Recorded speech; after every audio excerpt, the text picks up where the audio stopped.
Hey now! What is up, everybody? My name is Mike Brown, aka Review King MB, and this is my 31 days of horror movie reviews. And I decided I was curious about this film.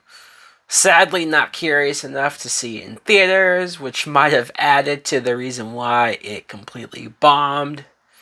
I'm talking about The Last Voyage of the Demeter.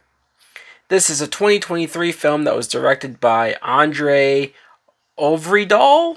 Oh, God, am I terrible with names. But to be fair, how the fuck are you supposed to pronounce this? This movie, it's interesting. This movie is based on a chapter from Bram Stoker's Dracula, the novel. And there is a chapter in that book that covers this very story taking place on a ship traveling from Transylvania all the way to London.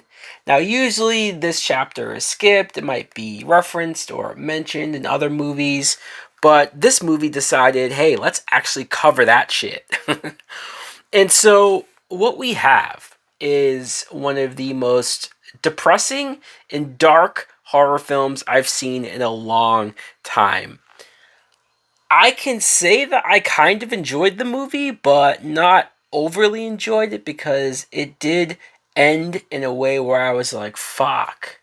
I feel awful. I feel like shit. I saw so much suffering and so much death and so much bleakness. And it's funny because, like I said, I saw that this movie bombed hard. And I was wondering why not. I mean, I didn't see it in theaters, so I guess you could argue other people weren't rushing to maybe see a movie like this in theaters. But I looked at some of the reviews by critics, and most of the negativity, it was more mixed, but most of the negativity came from how bleak this movie is. And I can understand that. It didn't really deter me away from liking the movie to an extent. But I could see how if you watch this film and you think, fuck, this is depressing as fuck, this is dark as fuck, maybe you're not going to like the movie. Maybe you don't like that the movie makes you feel a certain way after the fact. I can understand that. I will say that there are enough good things about the movie that I think I'm going to come down officially saying that I thought it was good. For example, just the premise. The premise of at the beginning, you see that they're loading these shipments over, and the crew doesn't know what exactly they're bringing over. So, oops, what a surprise! It's the beast, Dracula himself. But I like this cast. The cast is great. You have Liam Cunningham, who plays Captain Elliot. Now, because it's based on the chapter in the novel, like I said, right? It's called Captain's Log. So the captain is narrating, he's writing like a personal diary of the events that happen, which I guess would end up being the chapter. And this actor, I mean, I've seen him in Game of Thrones and other things, so I thought he was fine. David Dastmalchian, who I swear is in 3 or 4 different movies or shows every year. This guy works his ass off. Kudos to him. He's a good actor, and whenever he pops up in a movie, because I've seen him in interviews and he seems like a genuinely nice dude, I like that he's out there doing his thing. Speaking of that, Corey Hawkins. Talk about somebody that I have seen in enough things, and I was pleasantly surprised by him in this film. I enjoyed the fact that yes, he's a black doctor who comes onto the ship, volunteers, but I like how he just came in and he's kind of the main character. He's kind of the one that is caring the most about trying to help and save as many people as he can. And it was just refreshing to see not only him play this role, but see a black guy play this heroic lead role in a fucked up movie like this. Also, Aisling Franciosi, butchering names, I'm sure. She's this character that they find on the ship. She was a slave to Dracula and just sort of wound up there. And she has a fucked up story, a fucked up arc. And I've never seen this actress before, but I thought she was good.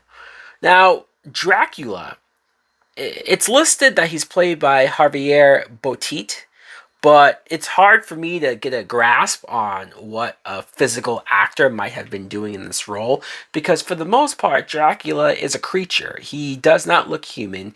He looks grotesque. He looks like a giant man sized bat. And I like that. I like that this is his truest, most evil form. I like that he almost comes across as a creature, but you could tell there is a form of intelligence in the way how he's hunting the crew members down, how he just disappears during the daylight for obvious reasons, and then when it gets dark, oh shit, don't be by yourself on this goddamn ship. And also, I would be lying if I said that I didn't get some Jason Takes Manhattan vibes.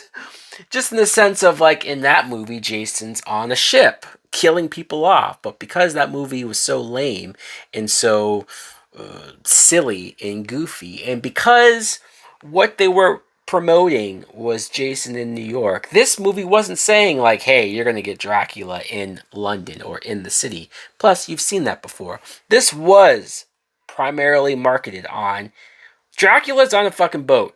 Dracula's on a ship. There's no lie in the marketing there. And I thought for a $45 million budget, because I looked up the budget, they do a great job directing wise, cinematography wise, of making this movie look more expensive than it really is. And also not making it feel too low budget or too one set. Like there's enough different rooms and different places on the ship to make it feel like a full-fledged movie. And like I said, it's dreary.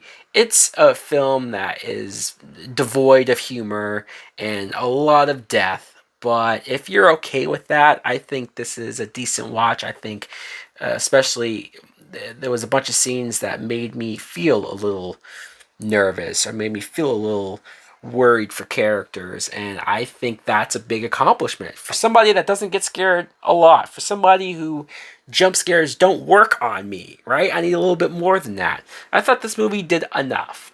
It's not great, it's not perfect, but I had fun with it. Or yeah, fun, sure. Anyways, guys, let me know in the comments below if you too saw The Last Voyage of the Demeter. What do you think of it? Do you like it as well? Thanks for watching. Like, comment, subscribe. Later. Souls taken over by a devilish path. You got me walking on broken glass. Kicking down the door with a Jason mask. With a decked out machete, but you motherfuckers know it's heavy. Anytime you're ready, you can get you with a Bowie. Setting up to blow me, but the bitch don't know me. Who's going, I'm going, you know.